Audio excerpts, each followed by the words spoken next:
அன்பான உறவுகள் அனைவருக்கும் இனிதான மதிய உற்சாக வணக்கம். அந்நேரம் லண்டனில் மதியமாகவில்லை. 11:12 6ஆம் தேதி 5ஆம் மாதம் 2026.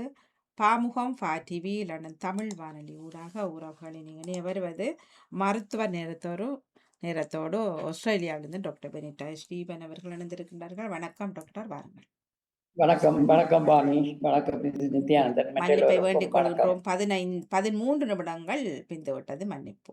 சாரி. எல்லோருக்கும் வணக்கம். இன்றைக்கு எடுத்தது நீங்கள் கேட்டது இறுதி மாதவிடாயை பற்றி, மெனபாஸ். மெனபாஸை பற்றி கேட்டுறது சில 1-2 இடத்துல சொல்லி போட்டு நடக்கிற சிம்டம்ஸை சொல்கிறேன். அது நீங்க கேள்வி கேட்க மறுபடியே சொல்கிறேன். நான் திருப்பியும் சொல்லியிருக்கேன் முந்தியும். நாங்கள் இந்த டாபிக் அதில் சொல்லாதல சொல்றேன். இந்த கனகாலமாயிட்டு தானே. கனகாலம் மெனபாஸ்ன்னா தெரிந்தானே. நாங்கள் பொம்பளையால் பெரிய பெரிய பிள்ளையா போகிறது 13-14 வயதுல இருந்து. அதுல இருந்து ஒவ்வொரு மாதவிடாய் வந்து கொண்டிருக்கோம், போயிருக்கோம். அதன் பிறகு 50 சாதாரணமாக 45க்கும் 55 வயதுக்கும் உள்ள வந்து இந்த மாதம் வார இது வந்து நிக்கிறதுக்கு துவங்கி அவரேஜா ஒரு 50-51 வயது நிற்கும். ஆனா அந்த ரேஞ்ச் வந்து 45க்கும் 55 வயதுக்கும் உள்ளே பெண்களுக்கு மாதவிடாய் நிற்கிறதுக்கு இடம் உண்டு. அப்ப இறுதி மாதவிடாய்ன்றதுக்கு என்ன சொன்னா, மாதம் வார குருதி போறது 12 மாசம், அடுத்தடுத்த 12 மாசத்துக்கு பீரியட்ஸ் இல்லாமல் போகும். அப்ப இல்லாமல் போனாதான் இறுதி மாதவிடாய் வந்துட்டு. அப்ப அதுக்கு முதல் 6 மாசத்தால வராமல் வந்திருக்கலாம், 8 மாதத்தால வராமல் இல்லை. கடைசியா வந்த பிறகு ஒரு வருஷத்துக்கு அடுத்தடுத்த 12 மாசத்துக்கு பீரியட்ஸ் வராமல் இருந்தால் இறுதி மாதவிடாய் அந்த பெண்ணுக்கு வந்தது தீர்மானம். அப்ப அந்த இறுதி மாதவிடாய்க்கு முதல் நான் சொன்ன வயது 45க்கும் 55 ரேஞ்சுக்குள்ள வரும். ஆவரேஜ் 50-51 வயது தான் எல்லாருக்கும் நடக்கிறது. ஆனா சில குடும்பங்கள்ல தாய்க்கு அல்லது பேர்களுக்கு வெளியிட வந்திருந்தா சில 2-3 வருஷம் முதல் வரும். இல்லாட்டி சில பேருக்கு 53-54 தான் தாய்க்கு பேத்தியா இருக்குன்னு அப்படி வரத்துக்கும் அது சில பேருக்கு. அப்ப அந்த குடும்பங்கள்ல ஒரு வித்தியாசம் இருக்கிறத அறிஞ்சு கொள்ளலாம். ஆனா இதுதான் ஆவரேஜ். ஆனா அந்த முதல் நாங்கள் அதை 3ஆ பிரிக்கிறோம். ஒன்று இறுதி மாதவிடாய் வந்துட்டு. ஆனா இறுதி மாதவிடாய் வர முதல் வார கஷ்டங்கள் இதில் வந்து பெரிமெனபாஸ்ன்னு சொல்றோம். மெனபாஸ், பெரிமெனபாஸ்ன்னா அதை சுற்றி வந்து அந்த பெண்களுக்கு வார உபாதைகள் என்னென்ன வருது.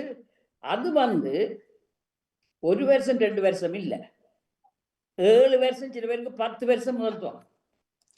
அப்ப மெனபாஸ் இறுதி மாதவிடாய் வேற 50 வச்சா 40லயே அதுல இருந்து சிறு சிறிய அறிகுறிகள் துவங்கும், வேற துவங்குதுன்னு சொல்லி. அந்த நாட்கள் தான் நாங்கள் என்ன ஒன்று இது ஒரு கரிச்சல் வருதுன்னு சொல்லி இந்த இப்ப 50ன்னு சொன்னா யாரும் சொல்லி நம்ம இந்த 1 வருஷம் இப்போ நமக்கு இறுதி மாதவிடாய் வேற போதாதான் இந்த கரிச்சலுக்குன்னு சொல்லிட்டு. ஆனா 40ல இப்ப 50 வைக்கிறது 40ல துவங்கினா ஒரு மத சுட்டி காற்றுல இதால தான் இருக்கு. இது இப்போ குமரி மாதிரி இருக்கிறா, இப்போ ஒரு கரிச்சலும் இல்லை, இது இல்லைன்னு சொல்லி நாங்கள் ஓடி திரிகிறதோ இல்லையா. ஆனா அதைத்தான் நாங்கள் அறியணும். சில 7 வருஷம் ஆவரேஜா, ஆனா சில பேருக்கு 10 வருஷமும் இந்த மாதவிடாய்க்கு சேர்க்கிற சில அறிகுறிகள் காட்டுவோம்.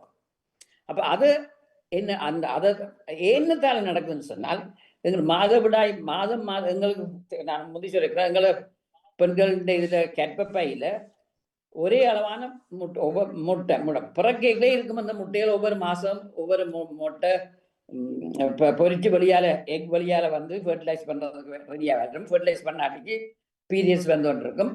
அந்த இது போய்கொண்டிருக்கும். 45-50 வயது வரை இருக்கும். 50 வயது வைங்க ஒரு அவரேஜா இருக்கிற இறுதி மெனபாஸ் மாதவிடாய் வேலை பண்ற. அதுக்கு பிறகு முட்டை பையில முட்டை இல்லை, பொறிக்கிறதுக்கு முட்டை இல்லை. இருந்தாலும் சில வளராத முட்டைகள் இதெல்லாம் இதில் இருக்குமானா முட்டை ஒன்று பெரிய வந்து முட்டை பை வெடித்து வெளியால் முட்டை வந்து கெப்பப்பைக்குள்ள போகிற இது இல்லை. அப்படி முட்டை இல்லாமல் போனால் அந்த முட்டையை வளர விடுறது, இந்த கெப்பப்பையில் இருக்கிற லைனிங்கை வளர விடுறது எல்லாம் 2 ஹோமோன்ஸ் முந்தின்னு சொல்லியிருக்கோம். நம்ம ஈஸ்ட்ரஜன் முட்டை பையிலேருந்து தான் சுரக்கிறது. ஈஸ்ட்ரஜன், ப்ரொஜெஸ்ட்ரான், அந்த 2 ஹார்மோன்ஸ் தான் அந்த முட்டையிலேருந்து வெளியால் வந்து தேர்தல் இருக்கிற எல்லா உறுப்புகள்லையும் அதுக்கு ரிசெப்டர்ஸ், அதுக்கான வேண்டிய தாக்கம் கொடுக்கக்கூடிய சக்தி இருக்கு. ஆனால் இறுதி மாதவிடாய் வரைக்கும் முட்டையிலிருந்து முட்டை இல்லாமல் போனால் ஈஸ்ட்ரஜன் குறைய போகும், ப்ரொஜெஸ்ட்ரான், அந்த 2 ஹார்மோன்ஸும் அந்த சுரக்கிறது 2 குறையும். ஆனால் சுரக்க முதல் அந்த 7 வருஷமோ 10 வருஷம் அந்த முதல் 7-8 வருஷம்